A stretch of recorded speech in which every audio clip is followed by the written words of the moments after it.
Começando. Boa noite, hoje é 6 de junho de 2015, né? E hoje nós falaremos como é tratado a antropologia, como ela se situa, qual o conceito. Antropologia filosófica. Como é a antropologia filosófica. A antropologia filosófica parte do seguinte princípio: a análise do ser humano no seu espaço geográfico, seja tribal ou coletivo ou individual.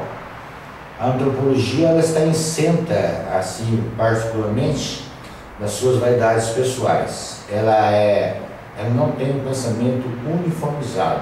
Ela analisa todas as ciências e, partindo dessas análises, ela coloca a verdade à tona para ser investigada. Então, a antropologia filosófica, ela tem essa meta, essa finalidade. Ela não está preocupada com os pró e nos contra. Ela simplesmente analisa e, a partir dessa análise, dessa sistematização, ela reorganiza esses pensamentos e ela coloca totalmente à tona essa questão. Então, a antropologia é isso. Eu queria chamar o sociólogo e geógrafo, né? A gente bater um papo. Agora não vou falar mais Norte Altair da Costa. Obrigado. A outra vez, né? Quero ver, eu falei Norte Altair da Silva. Ele foi reclamando comigo. Mas como são fatos normais. Exatamente. Eu tinha dado um pequeno conceito ainda sobre a antropologia, que é o estudo e centro de todas as questões das fundamentações dos conhecimentos humanos, mas eu queria conversar um assunto assim que chama atenção. Ainda vamos remontar um pouco o tempo de Aristóteles. Aristóteles, ele versou seu pensamento sobre a matéria, ele colocou seu pensamento sobre o objeto. Algumas pessoas dizem que, ao mesmo tempo, ele colocou uma visão da subjetividade dentro do objeto. O que você tem a dizer sobre isso para mim? Bom, Aristóteles, ele foi do Ocidente. Então, analisando ele como um grego, dentro do nosso mundo hoje atual, que é uma boa parte empírica, baseado no objeto, que tanto Nietzsche falou que você tem que ver a potência, e as pessoas sempre estão procurando ser menos oprimida pelo dinheiro. Porque a opressão do sujeito, ela já veio antes de Aristóteles. Ela veio antes de Aristóteles. É uma coisa que estão vista antes. Se eu pegar as mitologias, vamos pegar uma mitologia japonesa, a criação japonesa, sobre a origem do universo, descreve como depois de 6 gerações de divindades primordiais, a 7ª geração, que compreende a dupla por um irmão e irmã, Manu e Janagi e Zanami, deflagrou o processo de criação, ou seja, masculino e feminino. A união deles produziu algumas das divindades conhecidas do Japão. O fato de Zanami ter cometido um erro durante a primeira cerimônia matrimonial foi condenado a dar à luz não apenas Deus, mas também a monstros. Então, quando a gente analisa a monstrualidade do ser humano, os filósofos, eles têm a filosofia baseada na subjetividade, que Aristóteles falou, subjetividade que ele falou, está lá, ela é imóvel, enquanto o objeto, eu tenho que vê-lo para poder observá-lo e ver o que pode fazer.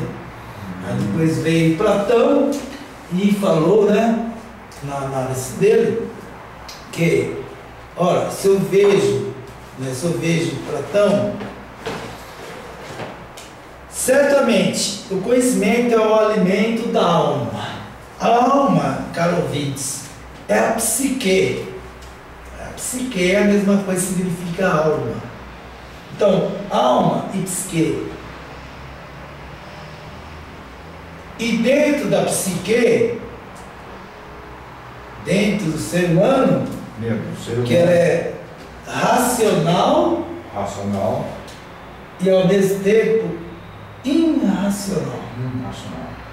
Como assim? Olha, está presente o ódio e o amor. O ódio e o amor, essa dualidade.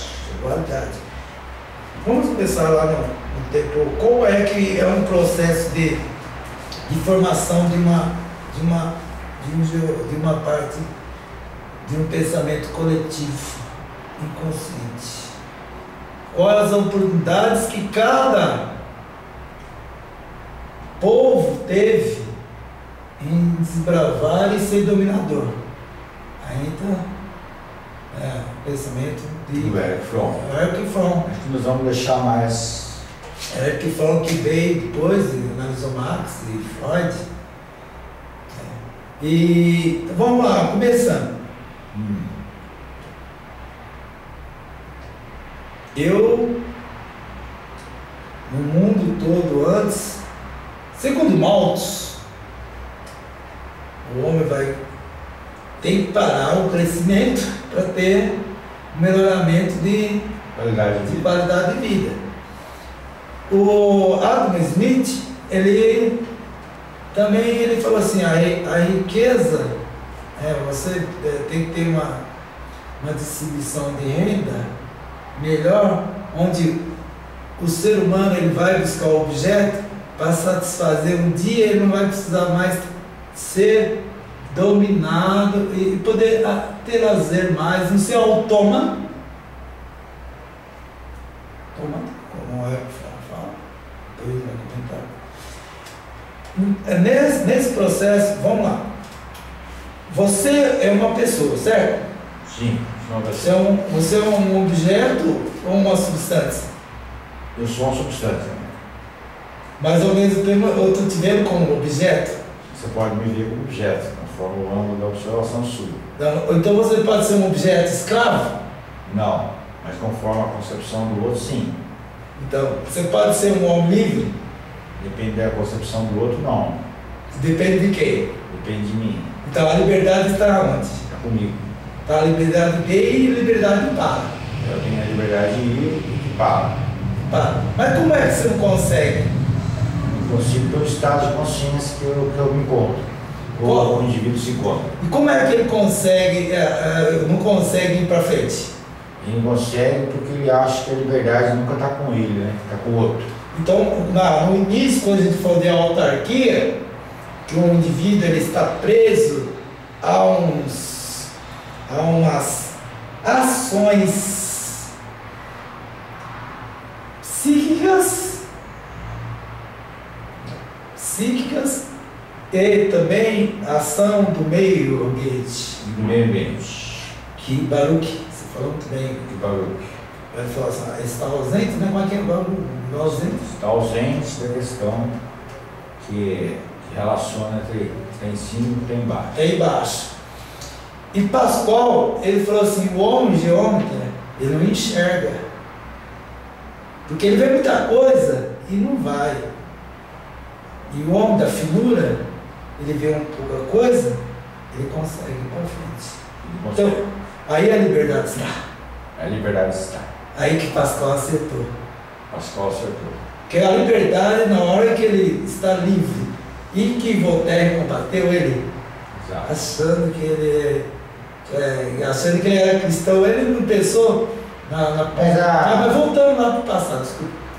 Voltando à questão assim, fundamental básica do começo do pensamento humano, voltando um pouquinho de Aristóteles, criou-se uma confusão tremenda no campo da filosofia, então, no sentido seguinte, que o objeto sendo observado de maneira dupla, criou-se então uma dualidade. Alguns outros pensadores criou um sentido que sempre o homem tem que ser analisado dentro de uma atualidade. Outros pensadores também foram pelo mesmos caminhos. Aonde é que está que rompe com esse processo ou não? Vamos lá, começar você não é uma pessoa?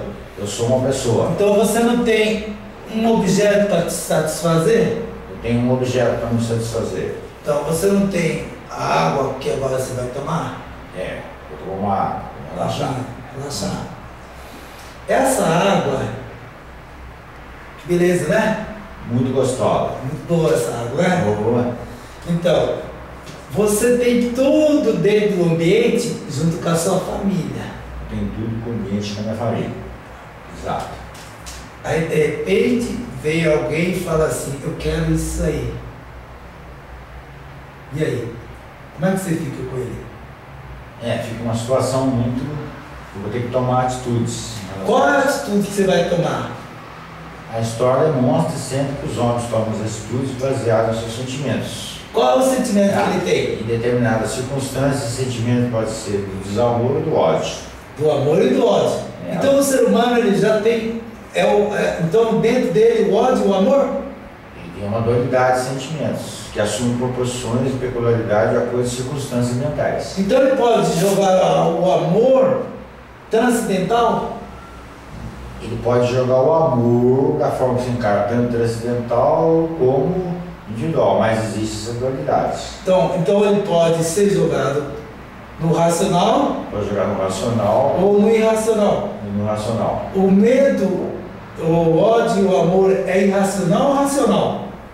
O ódio e o amor, conforme as circunstâncias, aparentemente ele pode ser racional e em algumas circunstâncias ele é irracional. Por que ele é irracional? Irracional porque ele não mede as consequências da atitude dele quando ele quer preservar determinadas coisas. Então na hora que você toma uma aguinha sua aqui, e sua família está satisfeita, você quer perder esse objeto? Não, eu quero preservar esse objeto. Então você vai se armar com um ódio que você nem imagina. Aí é a sua irracionalidade. Você vai querer bater no sujeito. Mas é baseado nas motivações. As motivações. Qual o motivo que foi? O motivo sempre foi o objeto que foi tentado tomar. E sempre o ser humano na busca da felicidade dentro do objeto. Então você acha hoje, toma. O objeto é o dinheiro. Você faz o que você quiser. Ele dá as condições de fazer o que você quiser dentro do que você estabeleceu para você. Nós também hoje em outra proporção. Que objeto, eu posso chegar no banco e fazer um monte de dinheiro. Posso fazer um monte de dinheiro. Sim, aí vai ocasionar os economistas vão ficar meio... O que fazer para o sujeito ficar bem? Com um objeto. Você tomou a água, o que isso fazer? Se precaver dentro do espaço, juntando você com seus afetos, tornando a autarquia. A autarquia, na outra vez que a gente viu, que é o seguinte, que existe sempre uma liderança. Então você juntou com a família, lá no início formou com outra família, que defendia os mesmos objetos, formando os clãs.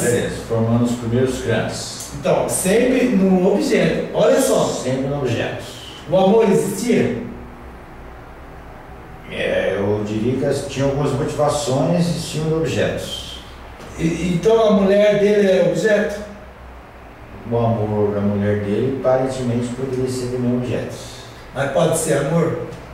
Pode, como existe essa dualidade analisada, poderia ser os dois sentimentos inteiros, duas peculiaridades. Então aí que entra Erich Fromm, que ele fala do movimento sádico, do movimento masoquista. O sádico, ele quer para ele tudo, até a mulher, em concordância com o tempo histórico. A mulher, algumas exceções, como no Egito, a mulher, como Cleópatra, ela tinha mais poder, era matriarcal. Então, com exceções, a mulher ela sempre teve um ligamento, por causa que eu falei que ela tinha gravidez, gravidez e ela não podia se movimentar. Mas o que o homem tem? Ele tem os 5 sentidos, não tem? Tem. Qual é o principal sentido que ele tem? De acordo com o momento histórico, alguns são mais importantes. Né? Diria que ele desenvolveu o da escuta, depois o visual, né? Ele olhava esse objeto e falava assim, que bom. Serve para mim, certo? Mas, olha só, ele olhava, mas o que ele fazia? Ele tinha A mão. o polegar opositor. Polegar opositor. Tenta pegar sem ele. Sem o polegar. É difícil. Tenta pegar. Sem o polegar. Sem o polegar. Sem esse aqui. Não tem como. Não, tira os dedinhos. Tira o dedinho. Tira, faz assim, ó. Agora tenta pegar ele. Não tem, fica difícil. Então, o polegar opositor, ele pode fazer qualquer coisa. Então ele se distinguiu de um animal que eles chamam de irracional. O cachorro, ele tem um instinto racional e irracional. Ele tem o ódio e o amor. Mas não no sentido racional. Não no sentido humano, Humano racional. que Paracelso estabeleceu.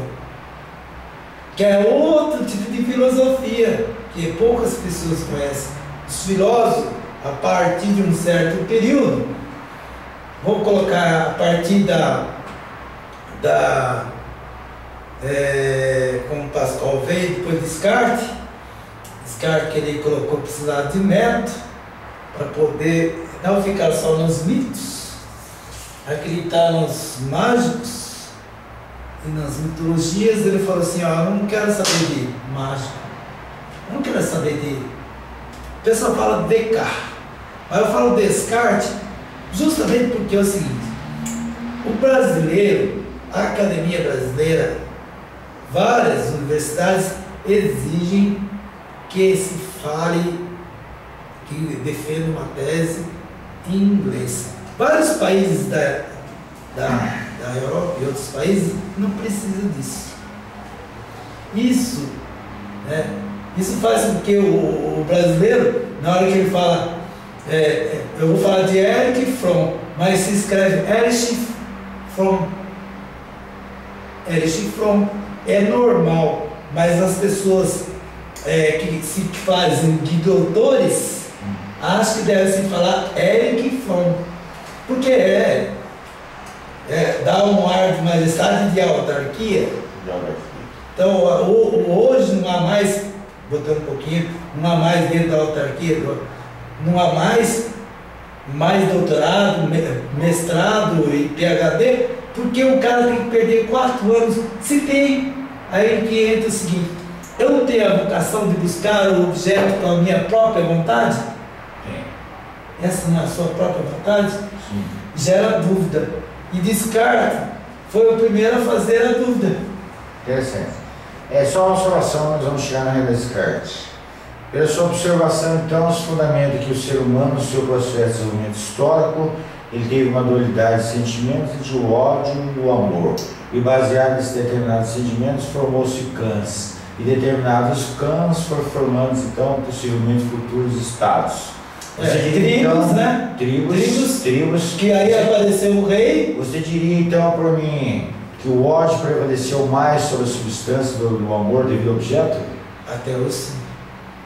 Dentro do processo histórico, antropológico? Antropológico. O sujeito ele busca o amor. Só que dentro do processo, tem pessoas que colocam o amor dentro da metafísica teológica, por exemplo. Por exemplo, até Descartes, até quando chegou o Pascal, foi um dos primeiros a falar e também falar sobre o homem geômetra, o homem do espírito da finura. Ele falou, o homem geômetra, ele vê, ele não chega a solução nenhuma. E o homem espírito da finura, ele vê uma coisinha e consegue anotar. Se tivesse a união dos dois, aí que ele ficou mal entendido. Que o Voltaire pensou que era só Os dois têm que ser juntos, porque através da observação do geômetra e da finura ele pode conseguir uma melhora no objeto. O Descartes queria só o fim. Mas voltando lá, o fim do sujeito da tribal era juntar o clã formou tribo. Bateu tribo. Vamos lá. Aí tribo ela aumentou, foi aumentando, precisando de espaço. Espaço geográfico. Precisando de espaço geográfico. Aí encontrou outra turminha lá também, umas tribos. Olha, todo mundo queria o mesmo objeto. E aí, como é que começou as divergências? As divergências linguais, porque a língua é diferente. Imaginando só, que o pessoal fala Torre de Babel, história para dormir, né? Que vamos colocar aqui, por que o nordestino fala diferente? São regiões diferentes, né? Influências diferentes. Em 1500 eles foram para lá. E nós ficamos aqui. Olha só, 400 anos fora de intercâmbio. Então eles conseguiram fazer outros pensamentos, outro jeito de falar, dialetos. E conforme o espaço lá antigo, isso aqui é qual? Para português. Mas para inglês, pode ser outra coisa. isso aí aqui é caderno. Formou-se as linguagens diferenciadas. Portanto, as linguagens diferenciadas se tornou também um objeto. Então, gente, para que o nosso público possa assim ficar um pouquinho mais claro, quando você raciocina, se você dá uma visão sobre o objeto para eles. O objeto foi a base fundamental do desenvolvimento humano, psicológico e social. Você precisa explicar um pouquinho. É objeto para o bem-estar.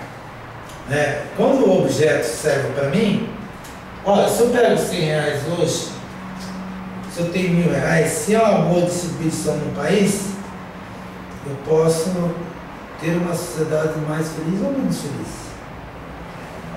Se você tiver menos ou for equitativamente distribuído, você terá uma sociedade melhor. Então, você concorda que então, a Suécia, por exemplo, diz que é primeiro que ela tem uma sociedade mais justa, né? O objeto foi muito mais bem proporcionado. Mas historicamente. Por quê? Historicamente. Vamos explicar por quê. Vamos lá. Olha, formou-se tribo, aí a tribo, essa tribo que formou, ela falou assim para vocês, viu uma tribo mais fraca, e falou, vocês assimilam o que eu tenho, ou eu? Gengis Khan foi o grande precursor da questão. Opa! Quer dizer que a história do desenvolvimento humano, a história da sua psique, a história tudo baseada em Kant, nessa dualidade de espírito, em busca do objeto, resultou em diversos processos seres humanos.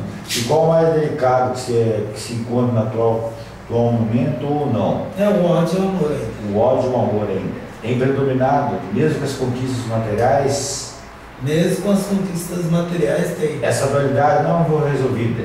Não foi resolvido tão cedo, porque busca-se em vários filósofos religiosos, que eu chamei de materialismo religioso.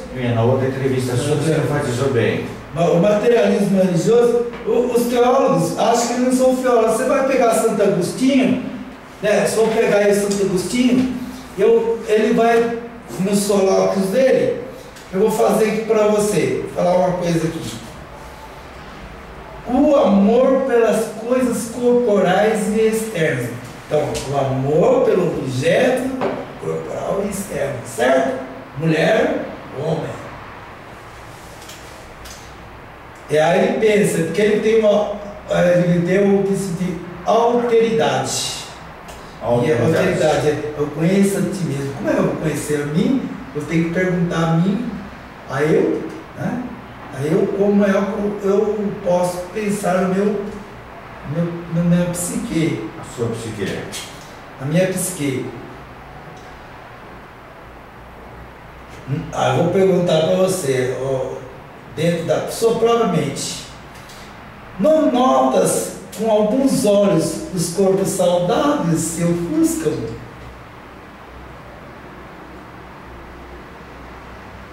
Os corpos saudáveis te ofuscam? É a concepção dele. Olha, se os corpos saudáveis te ofuscam, e aí? A água é saudável? É, saudável não ofusca. Não ofusca. Então, e aí? E aí? Ele te alivia a obscuridade? Minha alegria é um sentimento de sede. De impotência perante A a sede.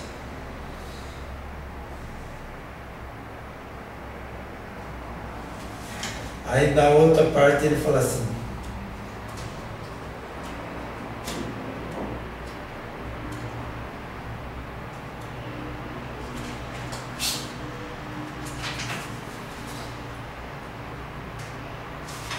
ele fala assim, pois aquele teu amigo, embora não conhecido por ti, conforme afinas querem conhecê-lo, com os sentidos e com o conhecimento, aquele que conhece dele pelos sentidos. Se por esses podemos conhecer algo de pouco valor, assim basta. Porém, quem quer conhecer aquele em parte qual amo, ou seja, a alma que espera alcançá-lo com o meu entendimento, ou seja, o egoísmo. O ser humano, quando ele participa do ódio e do amor, é um produto histórico, então. ele participa de um egoísmo que pode ser coletivo, que pode se tornar através de uma ideia. Então, voltando lá. Eu fui lá, sou tribo, você vai assimilar. Ah, não vai? Então eu vou forçar você. Enculturação. Antes, assimilação. Você não quer? Então, você vai. Toma, você vem, eu mato os homens, as mulheres ficam comigo, não sei o que eu vou fazer, mas eu quero o seu espaço. No espaço geográfico. Seu espaço geográfico. Certo. É uma questão assim que você citou, né? Que você poderia deixar bem explicado, se for possível. O ser humano em si, na busca do objeto, você mostrou tão bem a questão dos tribais, a questão da dualidade do ódio, do amor, mas uma questão fica bem pendente. René Descartes, ele de alguma maneira contribuiu na disciplina de um método de conhecimento ao objeto. Que você conceituasse para mim qual foi a ruptura que ele teve com as subjetividades. Ele buscou no objeto um método que ele Um método. Ele falou assim: não me interessa os mitos, não me interessa a maçonaria, se ela prega o mal, não me interessa a religião, porque eu estou vendo que eles fizeram lá os filósofos anteriores, como eu falei aqui, Santo Agostinho, Santo Antônio, que houve uma modificação dentro da Bíblia. A Bíblia fala assim: não tem modificação, era um livro filosófico. Que coloca uma dualidade do homem. Ele falou: eu não quero saber disso. Isso foi a grande. Eu quero saber como o homem pode viver bem, sem briga. Mas parece que não descartou a possibilidade da subjetividade. A subjetividade, ele falou assim: está com Deus, está com a parte superior. Só que depois veio um Voltaire na vida e buscou dentro dele, do objeto, falar de tudo ao mesmo tempo. Falou das religiões, falou de tudo, e criou-se uma descompreensão do que está em cima e do que está embaixo. Isso foi o Voltaire. Sim, eu estou falando assim, na medida que ele deu a possibilidade para a sociedade, não chegou no Voltaire. Ele estabeleceu então um método organizado, sistematizado para se dirigir objetos, tirando as metodologias de fora e tal. Então vamos lá. E René Descartes ele consegue então dar uma evolução enorme no salto do ser humano. No Exatamente. progresso. Isso aqui não é isso? Exato. Você está vendo isso aqui? Estou. Está vendo isso aqui? Estou. São a mesma. São a mesma coisa. São a mesma.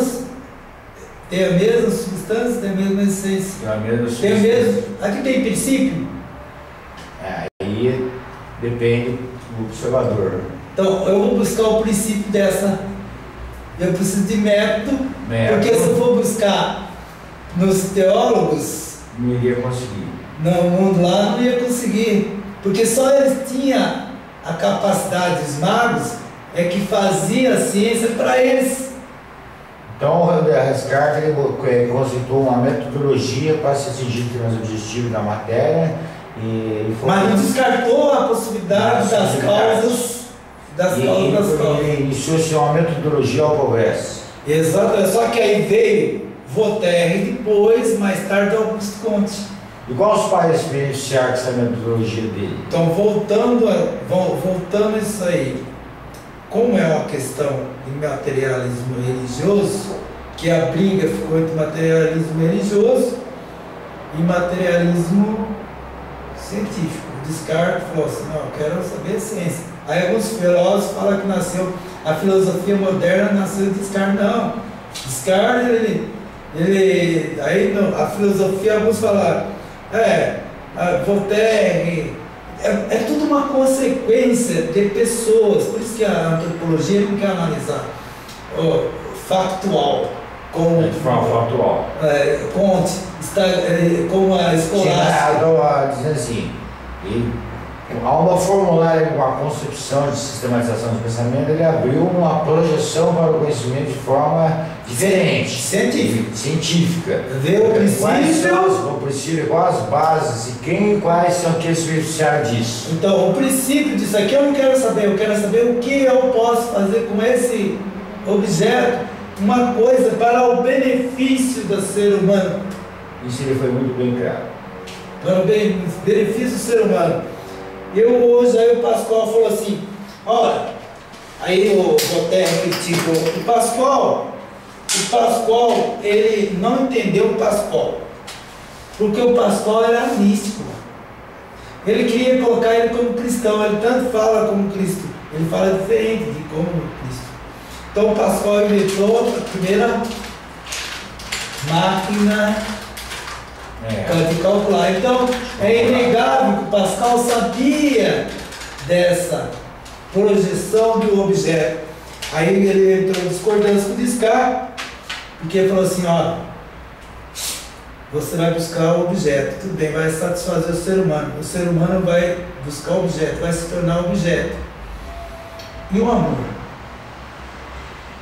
A razão tem coisas que a própria razão desconhece. O que o Pascal questiona nele é sobre o princípio da autoridade que, na medida que ele forma essa metodologia, não teria. Isso é uma questão básica entre os dois, né? Divergência. A divergência que... Mas não teria condições de também não avançar o pensamento dele se ele não assumisse alguma responsabilidade pessoal. O que você diz disso? É que quando veio Voltaire, bateu firme Pascal.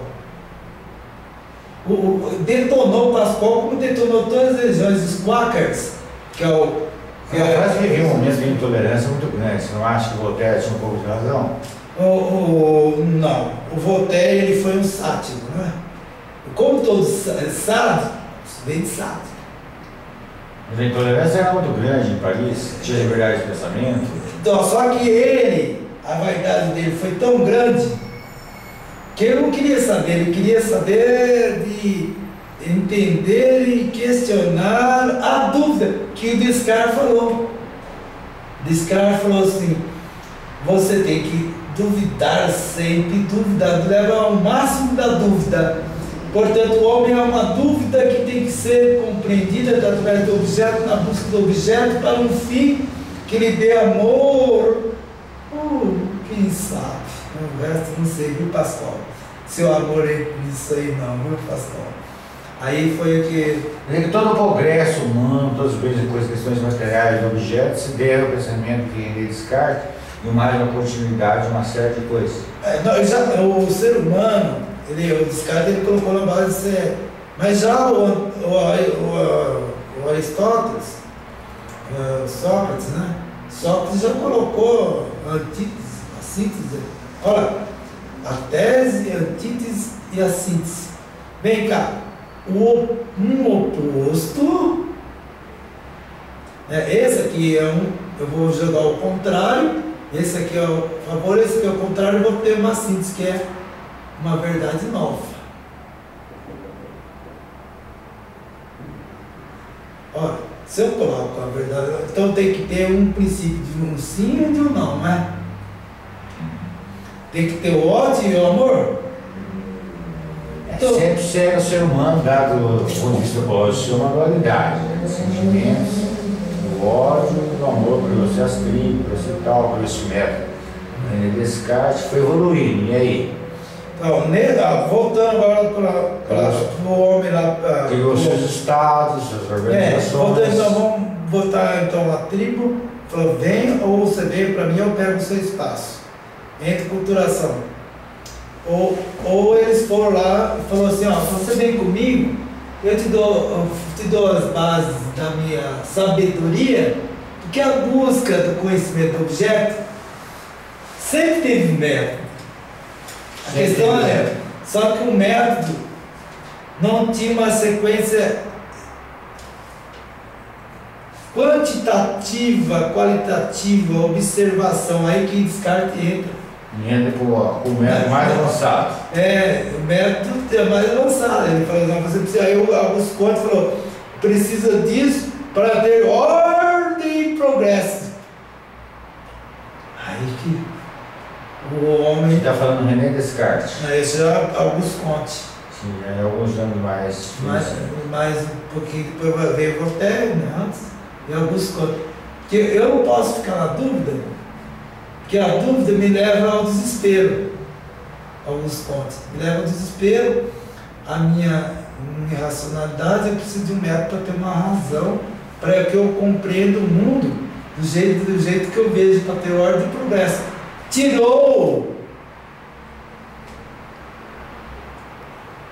Dualizou a causa das coisas, mas só que mantinha-se ainda a teologia, ou seja, a filosofia do racionalismo religioso, que colocou aí, um monte, vou citar aí os martinistas, Rosa Cruz, que hoje são filósofos diferenciados, buscavam o que dá em cima e da embaixo. Mas são teólogos, gostam de chamar de teólogos. Eu não gosto de ser chamado. Mas eles são filósofos da igreja, da doutrina de tentar entender Deus. Ora, para Pascal, ele falou assim, Deus é indomável.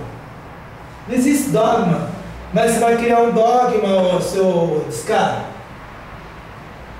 Você vai criar um novo objeto que você não vai ter o fim, não vai ter o princípio aí. Qual o princípio de autoridade? Eu questiono que é então o princípio de autoridade fora do objeto, que fica bem claro que Pascal questiona. E o ser humano poderia ter uma vertente de se misturar próprio com o objeto.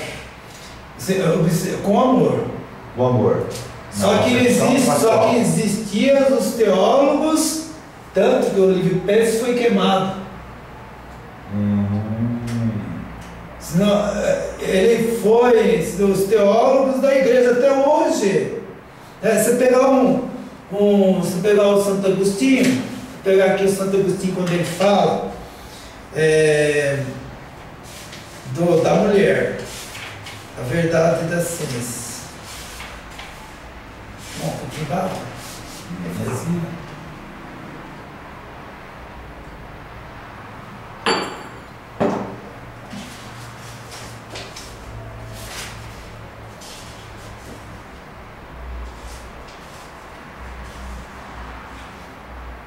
E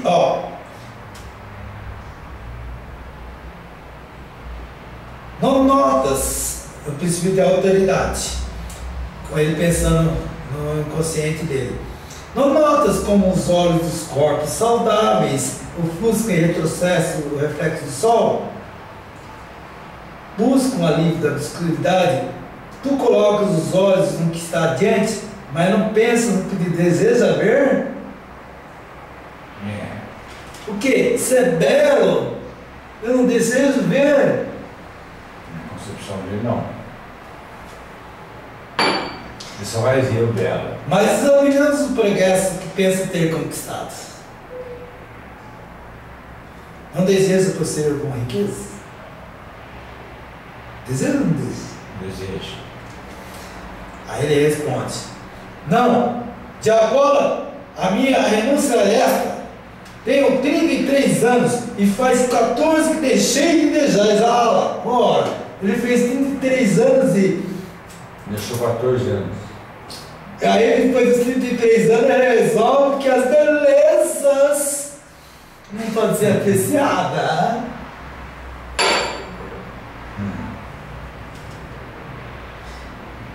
Um livro de Cícero persuadiu falsamente. Bom, vamos colocar um pouquinho de Diógenes.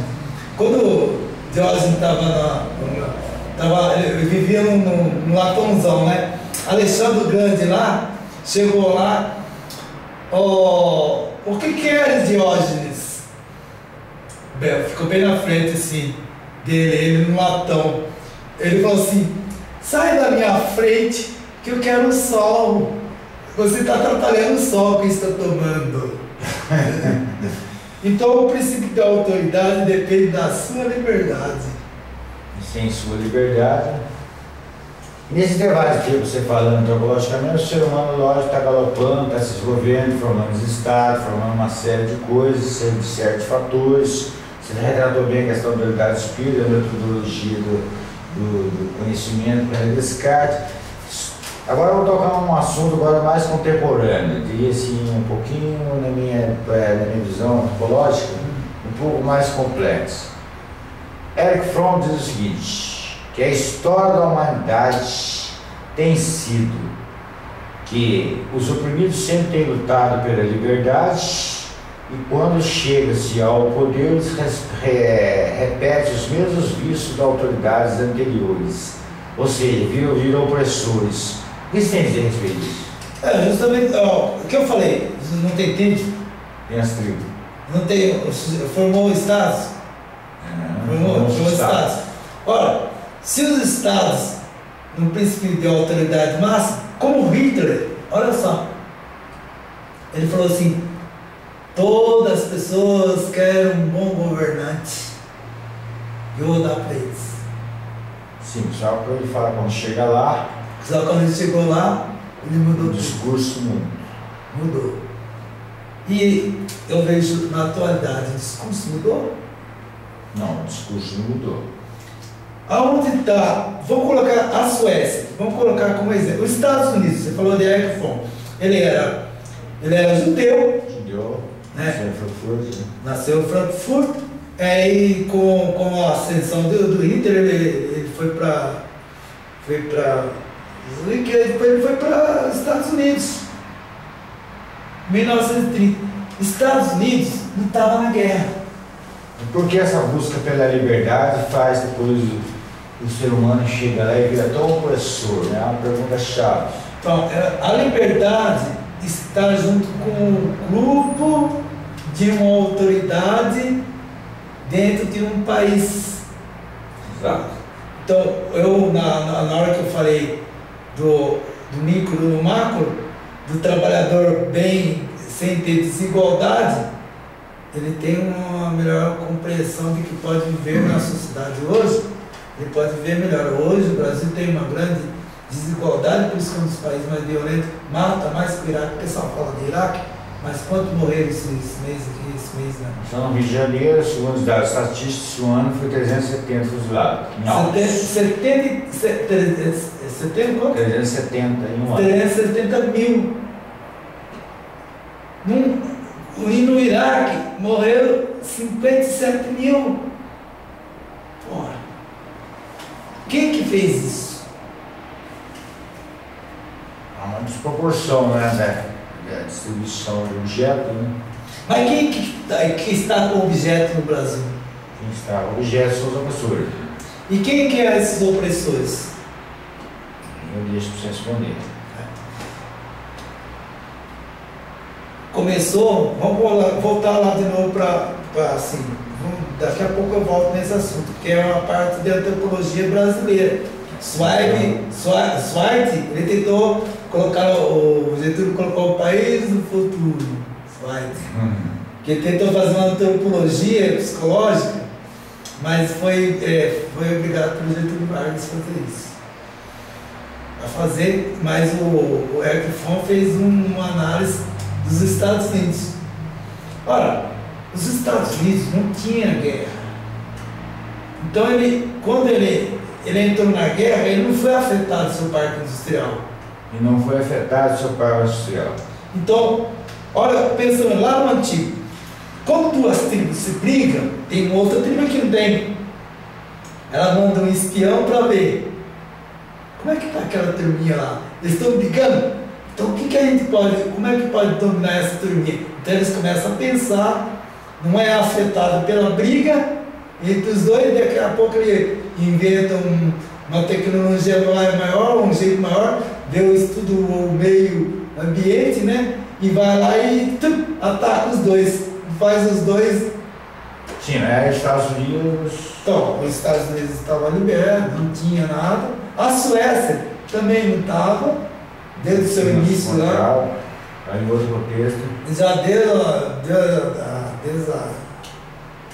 início, quando o próprio Descartes foi para lá, para a Suécia. O Auguste Comte também. Então a Suécia ela teve pensadores de ciência. Novos pensadores de ciência. De ciência que botaram ela para cima, estava isolada de toda a guerra. Está em outro processo. Em outro processo. Então ela estava lá separada, os Estados Unidos também separados. Por isso ela gosta de altos padrões. Os Estados Unidos houve altos padrões, enquanto está aqui, quanto mais violento, quanto mais o espaço está em briga, quanto mais desigualdade e mais briga interna, mais o ser humano vai ficar com ódio. Então a liberdade ela passa pela distribuição do objeto qualitativamente. No Brasil, infelizmente, com a vinda da família real para o Brasil, que Napoleão Bonaparte, ele era neto de judaico. Era neto judaico. E ele tinha a sobrinha dele que casou com Ana. Ela casou com o Pedro. Trouxe toda a corte que era de uma outra concepção maçônica. Não gostaria de falar, mas vou ter que falar. Tem a maçônica amarela, que é da Inglaterra, e a maçonaria azul, que é francesa. E essa é uma outra. Que ela veio da Itália, veio, e para onde ela veio estar lá? Porque Napoleão falou assim, não, como ele era, também tinha tendência ao misticismo, como Robespierre era um místico, né? Ele mexia com a parte, trabalhava com o misticismo. A França foi sempre do misticismo, sempre foi, né? Grande, por isso que nasceram os filósofos. O Lipizani, que era um filósofo que poucos conhecem. Papos. Os místicos. Então se deixou a filosofia, ela caminhou, ou era escolástica, que era a filosofia da igreja, da doutrina do suposto, vou dar o entendimento a um Deus. E como é que é a formação? Os outros povos também fizeram a mesma coisa. Os japoneses, etc. Cada um fez do seu jeito, dentro da mitologia, formando o conceito da própria formação das coisas, das causas do infinito, do princípio, e ninguém sabe. Por isso que Pascoal falou, é indogmático. E eu não posso entender, porque a razão tem coisas que eu conheço. Então o Pascoal, o Descartes, voltando para Pascoal, ele analisa muito bem. Ele falou para o Montaigne. O Montaigne perguntou para ele, Pascoal, vem cá, você não manda ir para o lugar? Você fica criticando o divertimento? E o Voltaire também fala, né? O divertimento, eu falo assim, o divertimento que satisfaz, para mim, é o divertimento com amor.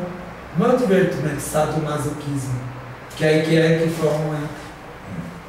Então, mas voltando dos Estados Unidos, nessa busca desenfreada pela matéria, nessa longa caminhada histórica da filosofia, essa longa história de diversos pensadores, criou-se estados poderosos, e cada estados poderosos baseado nas suas filosofias, que formaram suas autarquias. Só que tem um elemento surpresa que surgiu. Hoje, especialmente na cidade ocidental, o homem chegou no nível hoje de ser considerado quase uma matéria, quer dizer, ele não conseguiu distinguir entre ele e o objeto que está sendo produzido. É uma questão assim, muito bem analisada por Eric Fromm.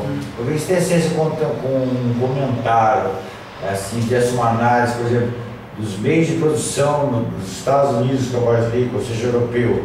Porque o ser humano chegou nesse nível de não se distinguir do que é produzido e o que ele é. É um problema sério? Segundo ele, é o medo da liberdade. Então, o medo da liberdade é o princípio de autoridade livre, sem os dogmas. Sem os dogmas. E sem as utopias. Onde ele pode perceber a realidade dele. Mas como perceber essa realidade? Se eu estou dentro de autarquias que me têm um superior. Então, ele não fica livre, né? Não fica livre. E cria o que então? Ele cria as patologias que o Eric Fromm determina, que é o sádico, o masoquismo, que é o autômato e é o destruidor. Isso é que... Esses são os três fatores que predominam no Ocidente. Os quatro fatores. Dentro dessa automatização excessiva do ser humano. Aí que entra o Pascoal, critica, fala assim, olha, se você tem entretenimento, você desvia do pensamento real. Porque você fica pensando na novela, você fica pensando na que vai acontecer na Babilônia, mas você não sabe o seu salário, quanto que é. Quantas pessoas tem aqui no Brasil que começou, lá nas capitanias hereditárias, começou a concentração de renda mais forte do mundo. Com certeza. Depois aumentou mais e até hoje é a mais forte do mundo. A mais forte do mundo. A mais forte do mundo. É onde poucas famílias têm, desde lá no começo lá. E ainda tem a parte do índio. O índio, ele era tão coitadinho na questão assim de mal, de ódio, que eles tinham espaço à vontade, né? E veio o Loyola de Brandão, que era da maçonaria, que formou os jesuítas. E lançou aqui no Brasil as premissas da eclesiástica. As premissas básicas. Que era a dominação do índio. O índio não tinha condições de mexer o gatilho. Apertar o gatilho. Ele tinha, então ele ficou olhando até onde vai. É isso que está acontecendo com o brasileiro. O brasileiro, no Eric Fromm, tem um inconsciente. Um inconsciente chamado, né, que é o nome mesmo, lembra? Então, o caráter social. O caráter social do ser humano. Nosso caráter social, o brasileiro, o índio, ele ficou olhando. E nós somos desse tipo. Até onde vai essa turma? Eu não sei. O caráter social. Porque a inocência. Por isso que a agilidade é muito grande do brasileiro em relação às suas classes dominantes. É isso que você quer referir? Exatamente. Isso já vem a consciência do mundo. É porque a classe dominante. Dos nativos brasileiros. Porque eles eram mais avançados. Mais avançados. Porque os alemães vieram aqui, que os antropólogos botânicos, etc., criaram vários tipos de remédios para as indústrias, a Cyber, Sabe? Mas usou o Melhoral, eu imagino que os índios já sabiam que a Novalgia, que era brasileira, a planta brasileira. O professor é um alemão, né, que veio para o Brasil. Então eles buscaram muito e levaram toda a parte do índio, que o índio, tem hora que ele perde. Você tem um índio? Bom, deu uma terminada agora, nós estamos falando de novo. Não pode falar do índio? O índio, vamos pensar em termos de que é um famoso filósofo atual, chamado Deleuze. Ele falou que tem a ideia. Que é ter ideia. As ideias, ela parte do sujeito que tem a liberdade para ter liberdade para de. Porque na hora que você tem uma ideia e o outro sujeito compartilha essa ideia, você forma de novo um novo pensamento contra o outro pensamento retrógrado. Assim você cria uma ideia. A ideia não é por isso que a ideologia, as ideias partindo do princípio assim, são difíceis, porque precisa de uma quantidade X de grupos que faça parte do coletivo, faça um novo caráter social. E o brasileiro, como disse, nós temos ainda a visão do índio, depois veio o negro ele veio com a enculturação, ele veio com um outro caráter social. Caráter social, mas um caráter que ele não queria vir. Então a gente não quer fazer as coisas. Não quer fazer as coisas. E olha também. É um processo cultural. É um processo de caráter social brasileiro. Porque sempre tem uma autarquia que baseada. Pra você ter uma ideia, o Erich Fromm, quando ele entra com a psicanálise, e o Freud, você vai falar do Freud, né? Então, quem que era o psicólogo tanto evangélico como os protestantes? E quem que era o psicólogo? Quem fazia o nascimento do sujeito? Quem escrevia? Só com Napoleão Bonaparte que começou a falar: não, o Estado da laica, eu preciso fazer o registro do nascimento, o Estado precisa ter o controle. Roma já tinha, mas Roma se perdeu. Então ele fez o primeiro censo foi romano. O primeiro censo foi romano. Foi romano. Tentaram fazer qual é que vive. Então o censo veio o que é a população, quem é a população. Quando passou para a igreja, o Império Romano, a Império Romano passou para a igreja e Império Romano ficaram juntos. O padre, na hora que você vai lá na época dos cristãos antigos, né? O padre ia lá e você confessava. E ele tinha um registro lá na igreja. Você sabe quem é seu tataravô? A igreja sabia. A igreja sabia.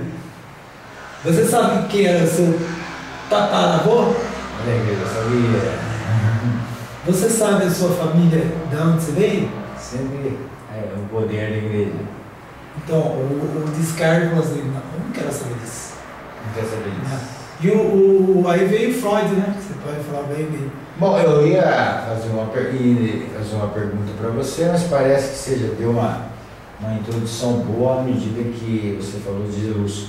Se só para o público, se você conceituasse um pouquinho meio a ideia de luz para ficar mais clara para eles essa questão aí. Se eu tenho uma ideia, só para ficar mais um pouquinho mais nítida. Depois eu entro em Freud. Então, a ideia, quando se concretiza no espaço como o amor, no espaço como o amor, ele prevalece. Mas dentro do processo do amor, existe no ser humano, alguns seres humanos se juntam nesse processo de amor e ódio, mas dentro do seu espaço, eles sublimam, eles fazem cartas através da religião, através do psicólogo, através de alguma outra coisa que lhe sustenta como ser dentro daquele espaço. Então ele vive isolado, isolante. Isolado, isolante. É. Então, o sujeito ele cria, enquanto os outros estão brigando, eles estão isolantes. A gente fica isolado. Isolado internamente. Isolante e isolado. Então, isolante contra os outros. Mas contra eles, com eles, eles estão tendo os benefícios da matéria. Os benefícios da matéria, ele fica isolado. Isolado. E passa o isolante. Isolante e formam um grupo, um país onde há liberdade maior, uma liberdade menor. Uma liberdade menor. Deixa eu questionar. Não. Foi bem colocado para o povo, né? Então vai entrar um assunto agora que parece duas questões que são muito. Dois pensadores que sacudiram o mundo. Não é que são melhores nem piores. Deram focos. Cada filósofo deu um foco na era histórica, alguns melhores, alguns da histórica foram melhores na abordagem. Cada um abordou no tempo. Vamos falar de Freud. Freud analisou o ser humano da seguinte forma. Ele era numa época vitoriana, judeu. Ele analisou o ser humano numa era complexa, como eu falei, era vitoriana, onde os costumes, os usos estavam bem arraigados do ser humano, onde a sexualidade estava não bem sendo discutidas de forma tão científica. Freud conseguiu colocar essa questão de forma coletiva, certo? Analisamos o ser humano coletivo, não coletivo, individual, e não entrando num aspecto social. Eu gostaria que você analisasse o pensamento de Freud nessa individualidade dele. Por que você acha que ele não entrou num aspecto sociológico geral?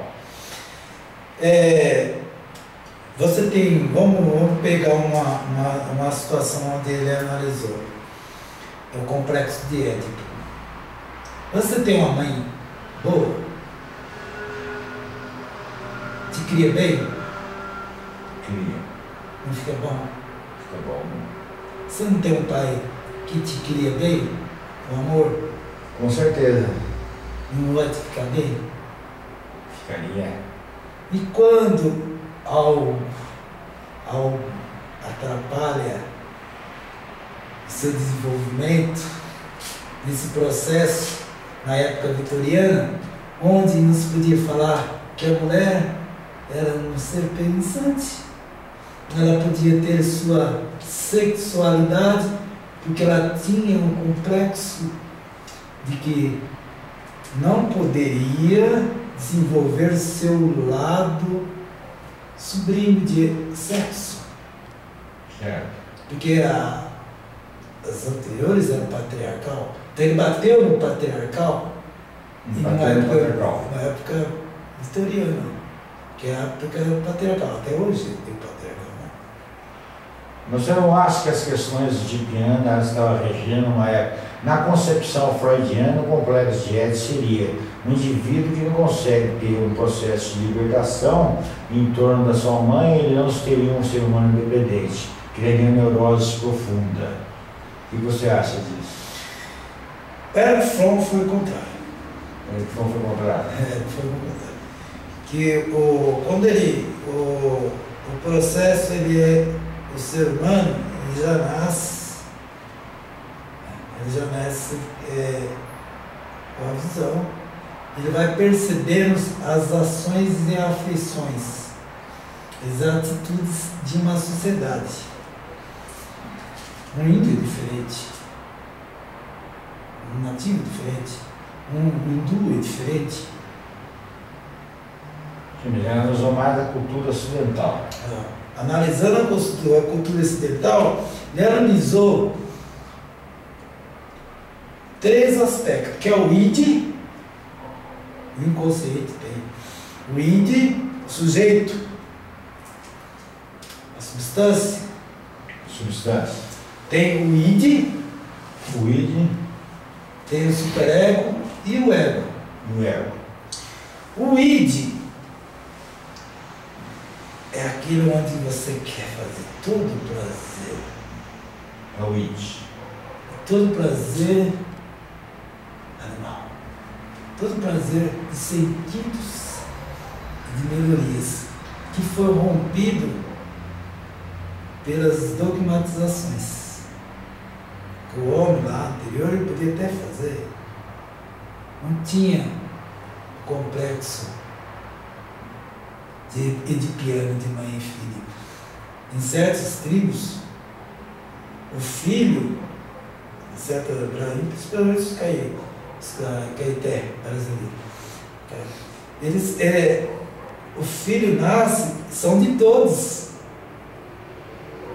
Ou quando tem uma índia tem um filho, todos são pais. Então ele pertence à comunidade. No caso nosso, o id ficou estabelecido no ódio e no amor. No ódio e no amor. Se eu não consigo liberar meu id, ou eu vou detonar, lutar contra, aí vem as paranoias, todas as doenças patológicas, ou não, ou eu consigo modificar o pensamento, porque eu entro com uma nova ideia, que pode ser que outros também entrem com essa nova ideia. Então o id, ele é um motor do ser. É o motor do ser humano. Que o Marx colocou como infraestrutura no coletivo. E que é que foi chamado de inconsciência. Não, ele foi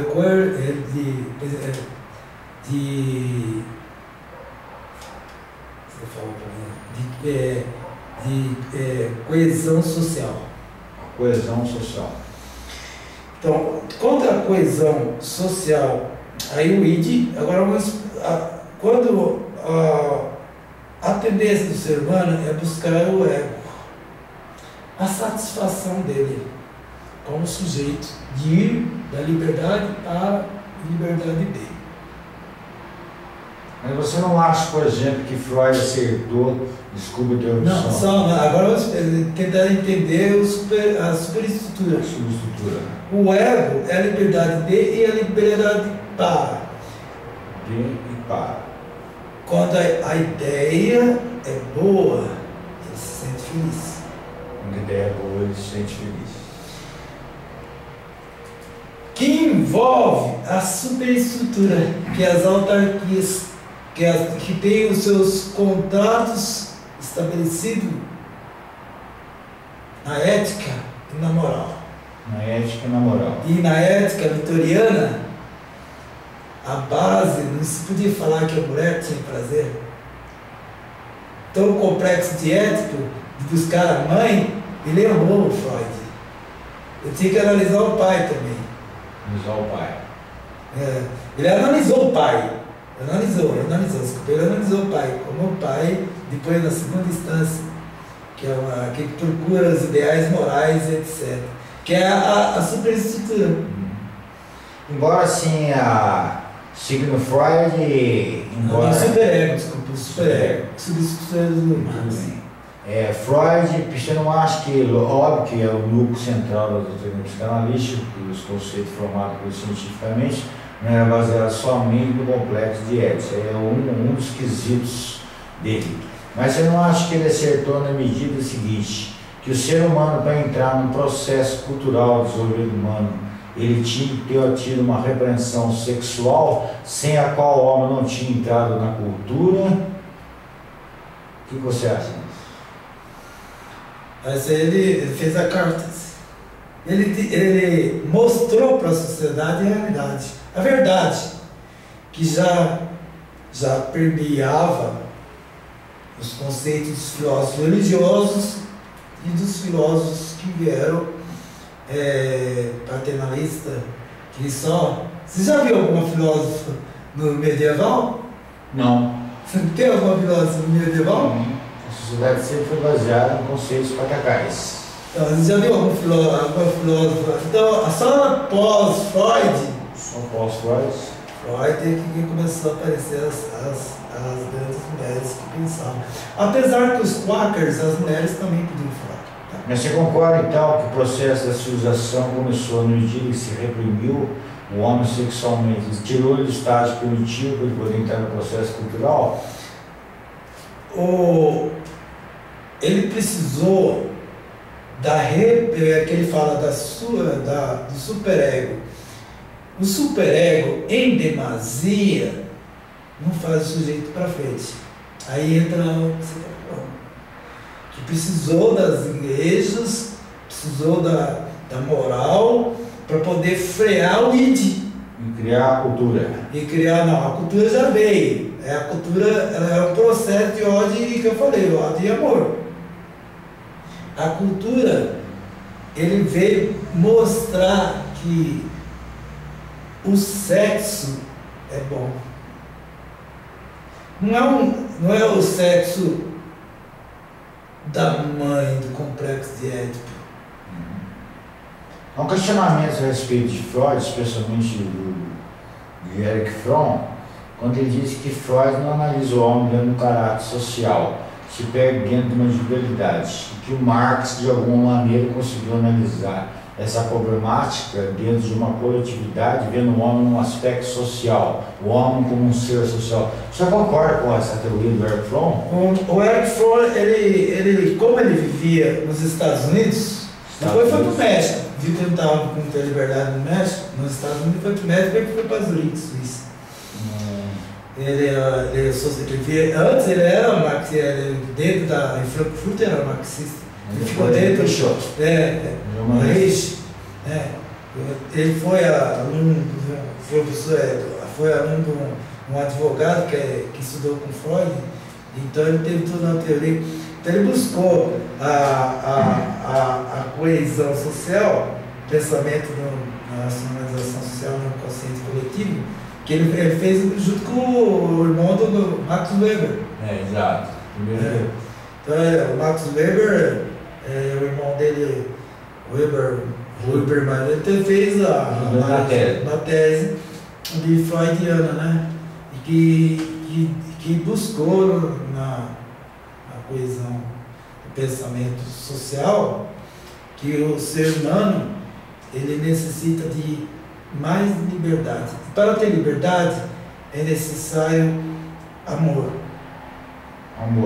Isso aí ele aceitou. Mas quando ele analisou Marx, ele era já uma tendência marxista. Ele viveu até 1980, não viu a Glasnost, não viu a perestroika, não viu todo o processo de estruturação da União Soviética.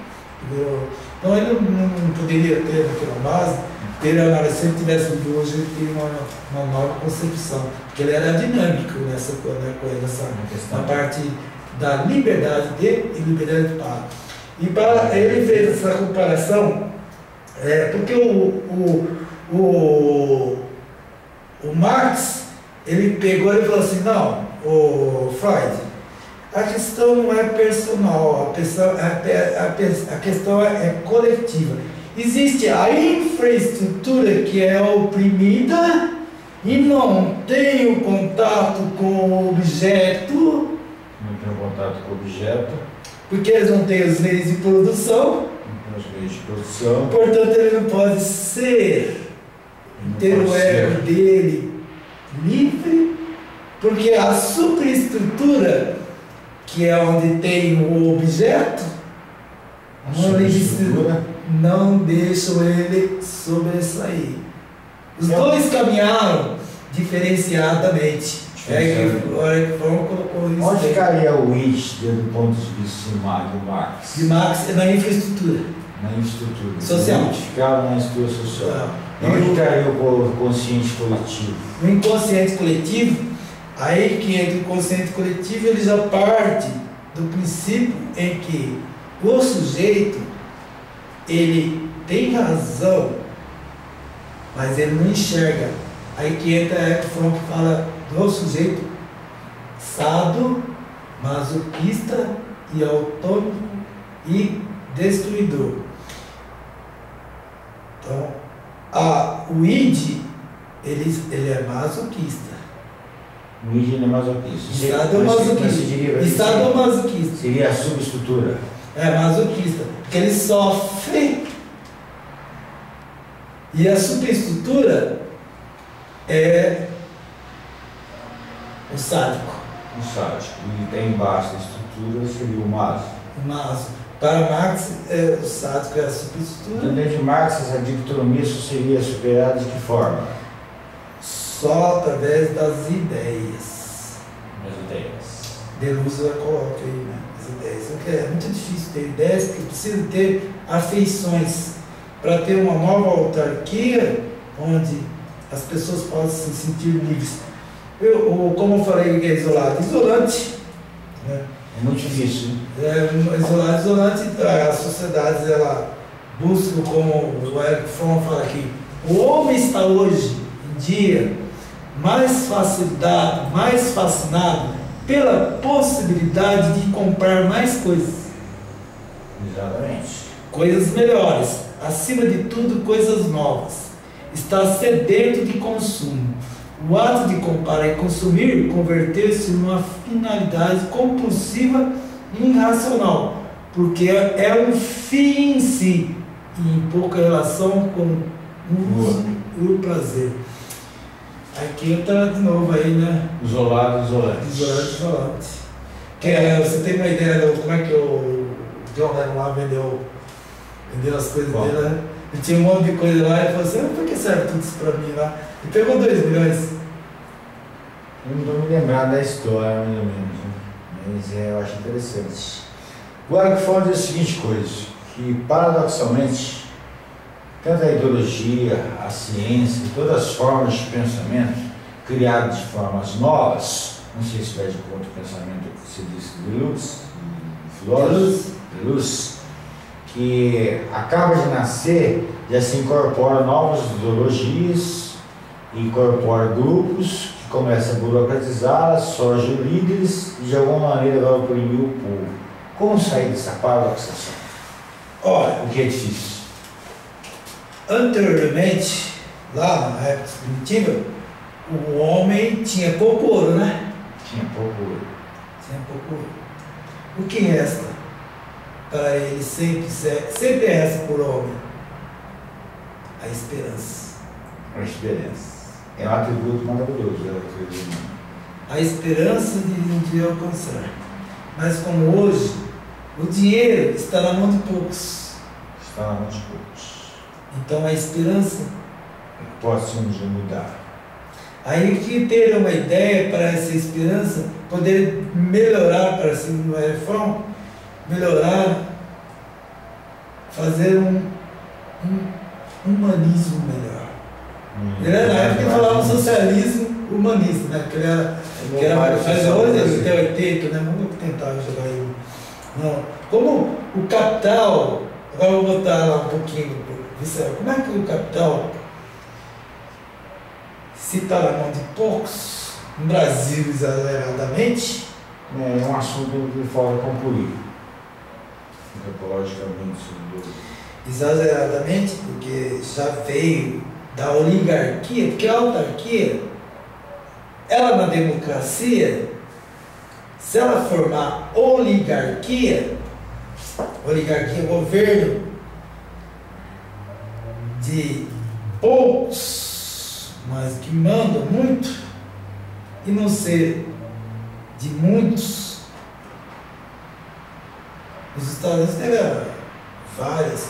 Quando o processo inglês, né, a Inglaterra, quando o Eric Fromm analisa a Inglaterra, e quando também a Inglaterra também, ele analisa assim, que todo mundo, todos, a Inglaterra era o centro de tudo tinha lá, todos os pensadores. Tinha os Quakers, tinha os luteranos, tinha ali uma conformidade dos filósofos religiosos que eles conviviam junto. E eles foram, na hora que o Henrique estava falando, não, vocês têm que virar americano. Aí muitos foram para a Europa, muitos para a Escandinávia, e muitos foram para os Estados Unidos. Chegando aqui nos Estados Unidos, na América, nos Estados Unidos, os ingleses, eles já tinham um pensamento científico. E já tinha um pensamento científico. Já, porque ele liberou, Descartes liberou, né? Ele pegou bem do Descartes. Não, se Deus está lá, eu vou cá, vou fazer o que devo fazer. E os índios que não queriam, tanto que o primeiro presidente dos Estados Unidos, quando houve a liberdade dos franceses, que Napoleão ajudou, né? Os franceses ajudaram a libertação da Inglaterra, os franceses isso aí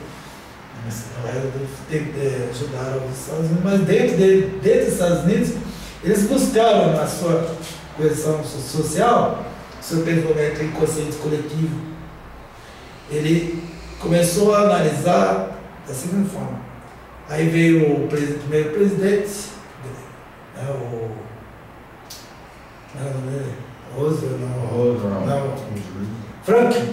Franklin, né? É assim. Então, Franklin. Aí ele falou assim, nós não podemos ser ingleses. Nós não somos mais ingleses. Por quê? Porque nós vivemos aqui, fizemos a ciência, nós somos um grande país, nós temos botou uma nova identidade. Uma nova identidade de inconsciente coletivo nos Estados Unidos. Um caráter social bem diferente do inglês. Exatamente, um caráter social. E ele viu também que não adiantava fazer antes como a doutrina Monroe, índio bom, índio morto. Não. Ele falou, eu preciso integrar o índio para mostrar que nós também somos diferentes. Nós somos diferentes. Então, a cultura americana se transformou e colocou as reservas indígenas independentes. Eles podem fazer o que quiser, diferente de nossas reservas aqui. O índio não pode fazer nada. Nós vamos entrar nisso aí na visão antropológica. Então, aí, só para colocar como é que onde o Eric Fromm está. Então, ele foi para um país onde havia uma multiplicidade de religião que não batia uma na outra. Não batia uma na outra. Aqui no Brasil, pegou de calça curta. Nós tínhamos os primeiros presidentes, o primeiro presidente é maçom, os ministros eram maçons. Na maçonaria tem considerado entrar no processo histórico brasileiro. Então, dentro desse processo, não estou querendo falar igual porque os evangélicos começam a falar de maçonaria, mas eles são maçons também. A maioria, uma boa parte. Estou falando aquele lado, o cara constrói um templo grande, porque para mostrar que o sujeito é pequenininho. Então os templos foram grandes para mostrar pequenininho. Agora inverteu o processo? Não, ainda está indo nesse processo. Então, cidades interiores não aparece. Porque precisa de alguém exterior para poder. Porque o Brasil é assim, né? Os Estados Unidos não, os Estados Unidos é diferenciado. Por isso que Eric Fromm, quando ele bate, ele faz essa análise. Você faz essa análise. Romanista, né? Então, uma coisa assim que é atípica. A gente observa que diversos países tiveram seus processos históricos, algumas religiões, ou seja, movimentos religiosos, contribuíram de alguma maneira ou não para o seu desenvolvimento socioeconômico. E alguns países atingiram patamares extraordinários, como no seu caso específico, você citando nos Estados Unidos, Suécia, a Suécia e tal, os outros países. Só que nós analisamos aqui de forma antropológica que o Brasil parece que é um caso atípico.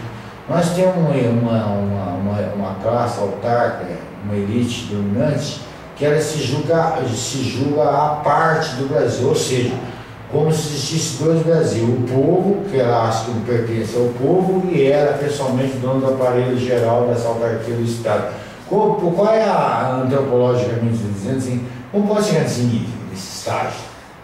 É sempre o processo de gerar novas ideias. Quem tinha as ideias? Na época? Sempre quem teve as ideias. Nós começamos aqui com o fundamento básico da igreja. Eclesiásticos, os filósofos eclesiásticos. Os filósofos eclesiásticos.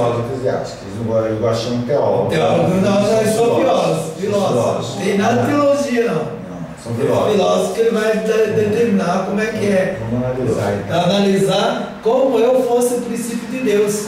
Eu sou eu e ele comigo. Então ele criou a dualidade. Ele criou uma dualidade. Então Deus está ausente e eu estou presente. E eu estou presente. E eu faço a minha vontade perante o outro, que o índio, que eu fico olhando, o que eu posso fazer? O negro falou, não tem jeito. Já tem um processo desculturalmente total. Desculturalmente total. Não é um processo de desculturamento, é endoculturação. E ele foi arrancado também. Ele veio, só para você ter uma ideia, quando chegou os primeiros portugueses aqui no Brasil, houve 500, só um soldado escrito, houve 500 estupros de Índia. 500 mil? 500 estupros. Só um cara fez 500 estupros de índias. Então, um caso extraordinário. Surgindo história. De repente você coloca assim, depois veio, eles já prepararam, mataram, depois vieram, os jesuítas mataram todos os pajés, que eram os jesuítas mataram os pajés. Que era, eles tiveram também seu percentual de culpa. Os jesuítas têm muito maçom, né? A igreja mas a organização do Estado brasileiro foi feita para que tipo de ser humano que foi feito? Foi o tipo feito para a superestrutura, como para a superestrutura, para o superego. Para o superego? O superego daquele que tem o objeto. O objeto. É diferente de alguns países que se... E é atípico em qual situação, tal como eu perguntei? Atípico que formou... que está fora do povo. Ele se sente integrado. Não. Por quê? Os Estados Unidos fizeram a colonização nossa foi de capitanias. Capitanias hereditárias. Em outros países, nos Estados Unidos não tem capitania. A Pensilvânia foi formada pelos Quaker. Penn, que formou, que foi um jovem que o Fox dos Quakers. Né? Fox dos Quakers. Você foi para lá. Os Quaker, na época, você batia o Carlos Jung e falou assim, chama o Quaker lá para mim, fala para ele, vai falar tu para mim, no meio de falar com voz, majestade, manda ele vir falar, vem, eu quero conversar com o Quaker. Aí o Quaker chegou lá, chapéuzinho dele, e falou assim, olhou para ele, colocou a Bíblia, jura falar a verdade em nome... Não juro nada, que a Bíblia já foi mudada muitas vezes por filósofos. Os filósofos da igreja, como você disse. Então, os Quakers foram um dos primeiros. Aí eu fui lá e o Carlos I foi lá e deu um bufetão, segundo Voltaire. Voltaire tem essas contribuições sim. Não estou dizendo que ele fez as contribuições dele. Ele só se deu mal um pouquinho questionando Pascal e essas coisas mais, né? Que ele botou Pascal numa situação indelicada e não conhecia bem Pascal. Mas o Voltaire, porque o Pascal é mal compreendido até hoje. Até hoje, quando ele coloca o geômetra, né? E finura, é a fineza, é a sutileza de saber que eu tenho um amor e pelo amor eu posso conseguir a melhoria do sujeito. Ele foi o primeiro humanista, até hoje não é reconhecido. Exato. Mas a questão do Brasil, do superego... Do superego. Na hora que eu tenho o controle do espaço geográfico brasileiro, do superego meu, junto com outro superego, e junto com outro superego, eu crio uma autoridade, um princípio de autoridade, não de autoridade, é diferente. Um conceito de conjunto de autoridade, onde a autarquia vai estabelecer as regras que eles pensam da superestrutura como eles acham. Eles acham que é tudo para eles. Quer dizer que essa autonomia no sentido de eles não achar que é parte do Brasil, que não faz parte do povo, É uma característica da nossa elite brasileira. E mostra muito bem isso E deixa bem claro. Nas literaturas. Na literatura, hoje na televisão. Mostra a literatura brasileira como Jeca Tatu, através de alguns escritores. Ele consegue, através dos humoristas, colocar o Brasil numa parte jacosa. Ele consegue, de todas as formas, colocar o brasileiro sempre fora dele, como se ele não fosse produto dele. Então, aqui eu acho que é atípico, né? Que os outros países não têm esse processo. O próprio, não, tem sim. O Eric Fromm, ele já coloca isso. As pessoas são autômatas. O que é o automatismo? O automatismo é pensar de forma que o outro pensa melhor. E eu tenho que agir conforme toda a maioria pensa que é melhor. E se eu jogo uma mídia, como a mídia da Globo, ou a mídia da qualquer brasileira que já começou... Singular da sociedade brasileira. É o poder pelo poder, chegou a poder pelo poder, aí é sempre a briga do poder pelo poder. Já nos Estados Unidos o poder deles da Will Penn. Mas ela está então historicamente desvinculada do povo brasileiro. Ela está desvinculada porque ela formou já desde a origem, formou um índio olhando. O índio olhando e o negro veio forçado e nervoso. E assim formou-se o Estado brasileiro. Então, na hora que eu estou...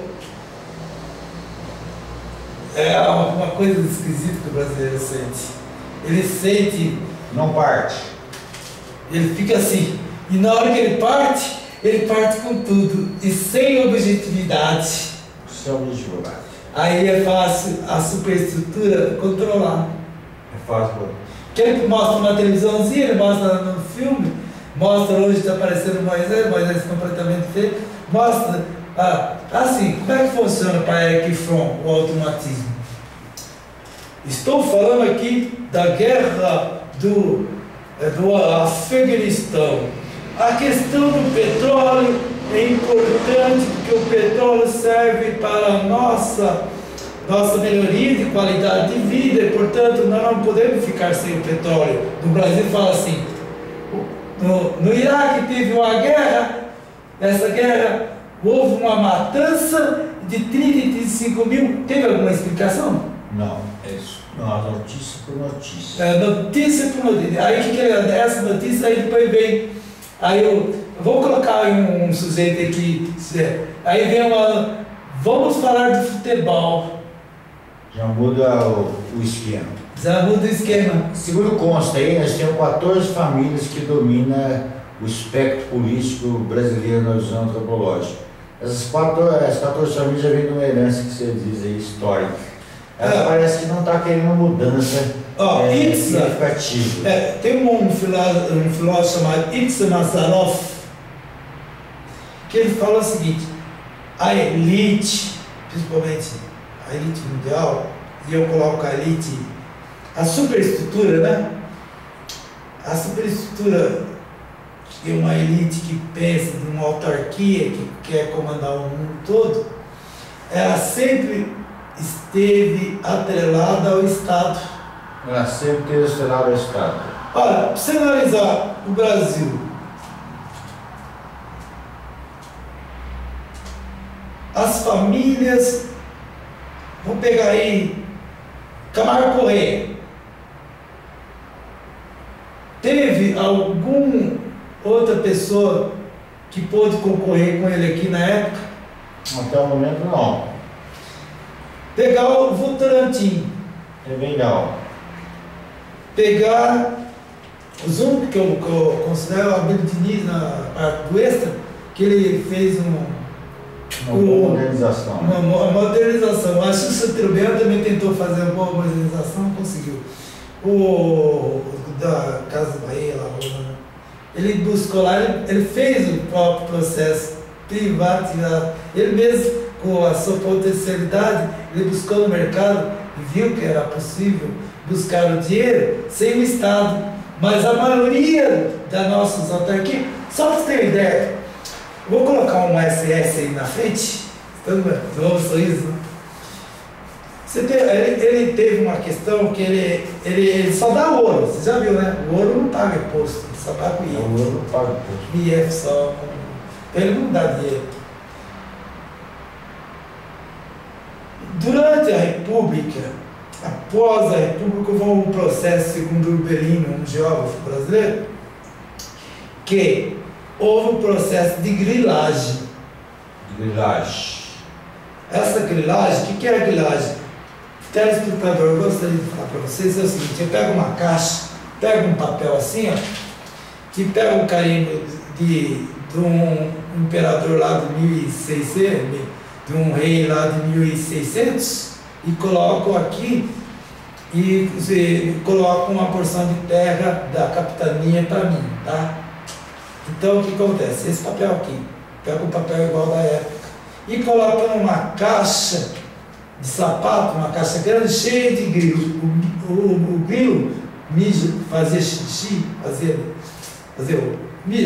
xixi, né? Urinava, e aquela urina tinha propriedades que deixavam o papel parecendo com o anterior. Isso é o processo de grilagem. Grilagem. Que é falado grilo, isso de bem grilo. Então, nesse processo, a partir de 70, na época dos militares, eles também não deixaram, tentaram fazer a informática brasileira, fecharam o Estado de novo. As oligarquias. E as oligarquias fecharam de novo. Então, que é um projeto do Estado, onde o Estado Itzhak Mazarov, ele colocou bem isso. Falou assim, o caso brasileiro é um caso excêntrico. Excêntrico. Diferente de todos os povos do mundo. Porque aqui ainda há um processo que a gente está vendo aí, a própria Petrobras é sua? Não, a Petrobras agora virou um... Não, mas a Petrobras é sua? Eu pergunto, eles vendem a imagem que é nossa, né? Não, mas no fundo é deles. E a gasolina? A gasolina é deles também. O preço mais alto do mundo. É do mais do mundo, que produz bastante. Vem cá, dá para mudar? Dá. É aquilo que você disse agora anteriormente. Precisa-se de um grupo com novas ideias. Isso precisa ser mudado. Esperança. Né? Aí eu tinha falado do parlamentarismo. Na entrevista sua você disse sobre o parlamentarismo. Mas que eu acho que é atípico, agora vamos falar assim em termos assim, que é atípico, que esse é um dos países do mundo que essas famílias conseguem ter tantos meios de comunicação na mão deles de forma tão excessiva que, quer dizer, foge aos padrões internacional. Outro dia eu estava conversando, ouvindo uma entrevista com uma pessoa na escola, ele falou assim, vocês são daquele, falou para o brasileiro, vocês são daqueles pais lá, onde que meia dúzia manda um meio de comunicação, quer dizer, um jornalista falando para um outro, né? Ele tem consciência que aqui os meios de comunicação sempre estão na mão de meia dúzia, que domina todo um território brasileiro. Justamente por causa da Sarney, por exemplo, 200 canais. Porque o Sarney é maçom. Ele domina 200 canais. Ele é da Academia de Letras. Academia com livro, só por dizer? Um livro, Academia de Letras. Academia de Letras com livro? Com livro, cara, Academia. É um caso sui generis que eu diz, hein? O Brasil é um país sui generis. Porque para eles, porque eles não consideram, nós que somos aqui da outra parte, da infraestrutura, eu não sei se considera. Eu me considero da estrutura. Da estrutura. Eu não sou da estrutura. Isso não é.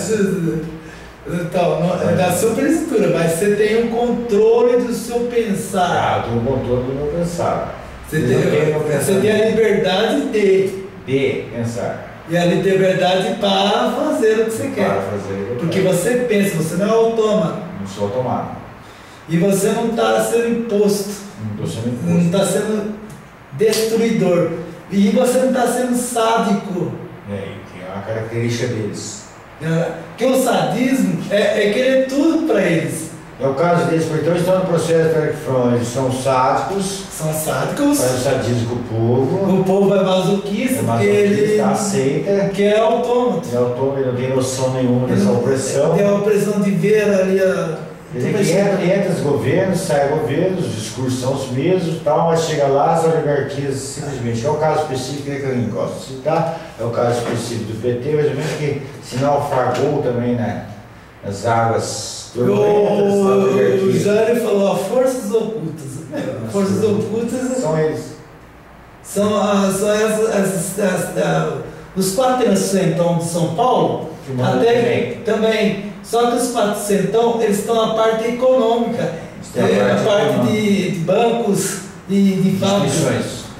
Alguns, e já os 16 famílias têm terras. E manda na política, e manda mais senador e deputado. Aí que eu mostrei que no Nordeste tem. Você falou no hospital do parlamentar. O Amapá, o Sarney saiu lá do Maranhão para ser votado no Amapá, 500 mil. A nossa democracia, a nossa democracia precisa ser aprimorada. Ser aprimorada e modificada.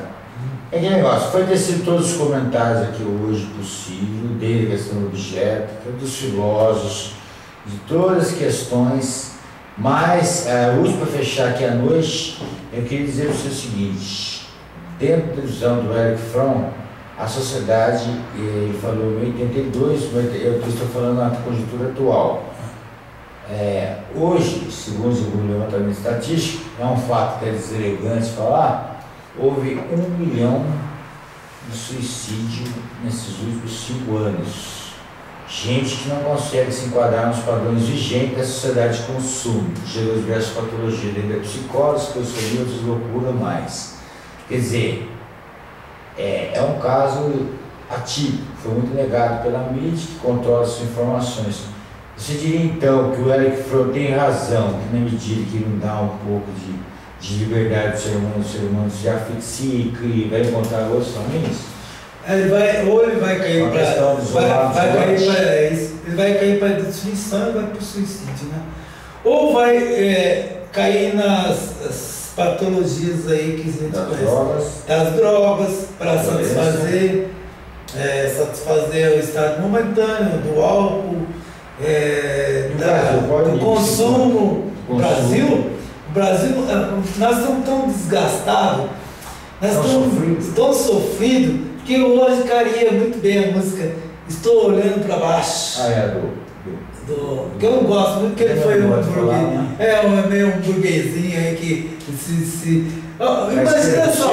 A esquerda festiva brasileira. Aqui ela está muito bem, porém, bebendo uísque, falando do povo. Em 70, olha só a cabeça desse pessoal de esquerda que está aí, que diz que é de esquerda. O governo militar estava num milagre, todo mundo feliz. Chega lá em São José dos Campos, que é o nosso técnico está aqui, como é que eles falavam lá? Está precisando de 1.600.000 pessoas para dar. Hoje vai precisar de 1.000, 2.000. Só trabalha quem não quer. Vamos fazer a Monsanto. Vamos fazer a Monsanto. Hoje é dia da General Motors, precisa de 1.000 homens. Vai construir os 3 patetas. Vai inaugurar os 3 patetas. Precisa. É a Manchester brasileira, estava no auge. No auge os caras querendo pegar. Fazer guerrilha, nossa, os caras. Então eles estavam longe também. O processo esquizofrênico deles. Esquizofrenia política pura. Esquizofrenia querendo bater. Sade querendo ser masoquista, sofrer sádico masoquista. Eles não sabiam, porque eles não entendiam o processo do caráter social, achando que era querendo que fosse cubano ou coletivo. Cada país tem seu caráter social e determina as condições objetivas. Foi um prato cheio para a superestrutura falar assim: espera aí. Não chega para lá deles.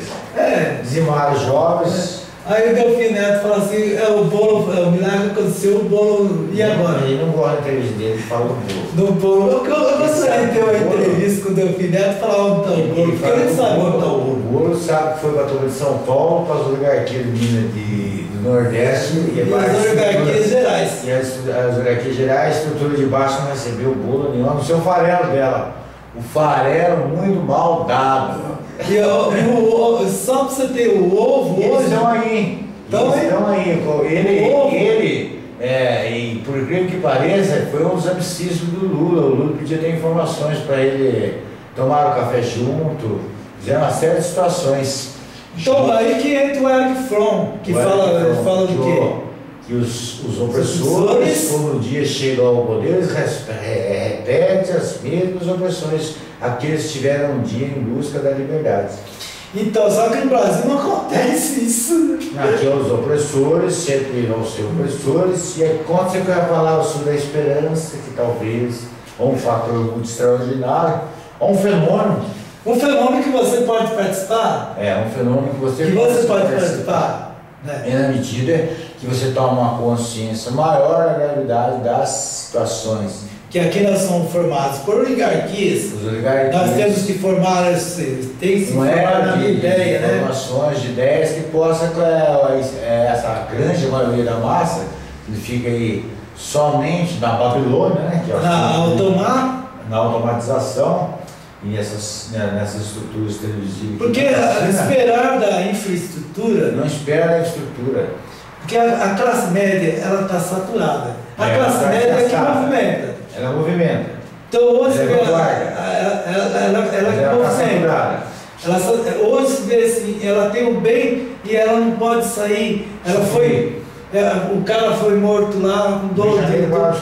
Aí os caras vão diminuir a maioridade. Mas está errado o discurso. A maioridade, 15 anos, 15 anos. Aí eu chego do 12 e falo assim, foi eu que matei. Aí o do 15 anos fica livre. Ou ele vai preso, ele vai aprender com 15 anos tudo a malandragem. Então eu queria mais prisões, mais gente nas prisões, mais novos. Isso é um bumerangue.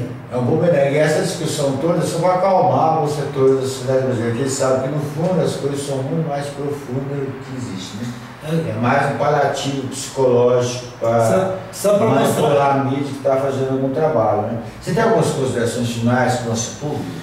A consideração final é o seguinte, que devemos ter sim novos pensamentos. Novos pensamentos. Inconsciente coletivo. Existem pessoas decentes, né? Existe tanto dentro, algumas religiões. Eu inclusive estava vendo um vídeo de um pastor lá do Nordeste, que ele estava lá no meio do sítio lá, ele falou assim, eu quero ver aquele que fez o templo de Salomão, vem aqui no sertão, fazer tão difícil. Fazer o seu templo aqui no sertão.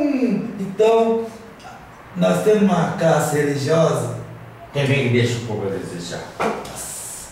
Então ela está um pouquinho longe da questão, ou mais perto, ou mais assim, não quer ver a realidade. Eles querem domínio, o que é a automatização, o sádico. É uma forma de sadismo com as massas. Com as massas.